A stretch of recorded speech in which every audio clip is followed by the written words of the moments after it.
কালি আমিতো আমাৰ ফালৰ পৰা স্থিতি স্পষ্ট কৰিছোঁ, আমাৰ প্ৰস্তাৱবোৰ তেওঁলোকলৈ প্ৰেৰণ কৰিছোঁ যে আমি কি বিচাৰোঁ, কেতিয়া বিচাৰোঁ, কিমান সময়ৰ ভিতৰত বিচাৰোঁ, কি কৰাটো প্ৰয়োজন, সকলো আমি প্ৰস্তাৱ পঠাইছোঁ। আৰু কিন্তু এটা কথা ঠিক যে আমি আমাৰ বিৰোধী ৰাজনৈতিক দলসমূহ বা শক্তিটো বেছি শক্তিশালী কৰিবৰ কাৰণে কালি ৰণকৌশল লোৱা হৈছে।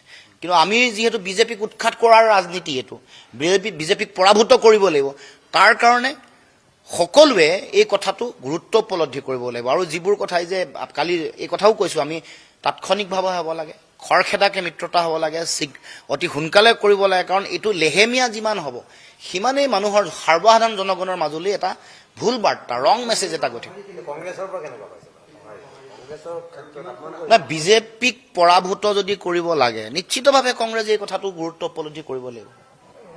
ৰাজনীতিটো আৰু কোনোবা এটা দলৰ ইগ' পূৰণ কৰাৰ লক্ষ্য হ'ব নোৱাৰে যে মোৰ এইসকল কেণ্ডিডেটক মই দিবই লাগিব, ইমান টিকেট দিব লাগিব। জনগণৰ কথা আছে, জিকা উইনেবিলিটি ফেক্টৰ আছে। চক দিনটোতো সকলোৱে বুজি পোৱা বিষয়, উপলব্ধি কৰা বিষয়। আমি আৰু এইটো ডেডলাইন চলি আছে, ডেডলাইন তাৰিখটো হোৱাটো উচিত নহয়। এইটো যিমান পাৰি সোনকালে আমাৰ মানে প্ৰস্তাৱত সকলো কথা লিখাই আছে, এইটো আমি ডিছক্ল'জ কৰিব পৰা নাই। ইণ্টিগ্ৰিটি এটা কথা আছে, আমি যিহেতু প্ৰস্তাৱ দিছোঁ সেইটো আমি ডিছক্ল'জ কৰিব খোজা নাই।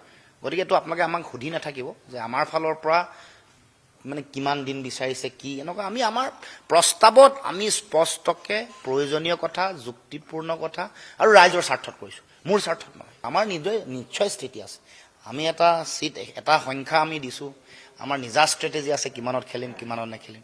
এইটো মই ভাবোঁ যে আপোনালোকক ৰাজহুৱাকৈ কোৱা কথাটো উচিত নহ'ব, এইটো ষ্ট্ৰেটেজিকেল কথা, মই ভাবোঁ যে ৰাজহুৱাকৈ নকয়।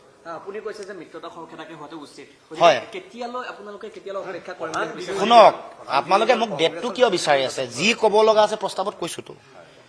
ইণ্টিগ্ৰিটিটো, ভিতৰুৱা গোপনীয় কথাটো ৰাজহুৱা কৰাটো কোনো মানে মেচিয়ৰ মানুহৰ কাৰণে, কোনো পলিটিচিয়ানৰ কাৰণে মই ভাবোঁ উচিত কথা নহয়।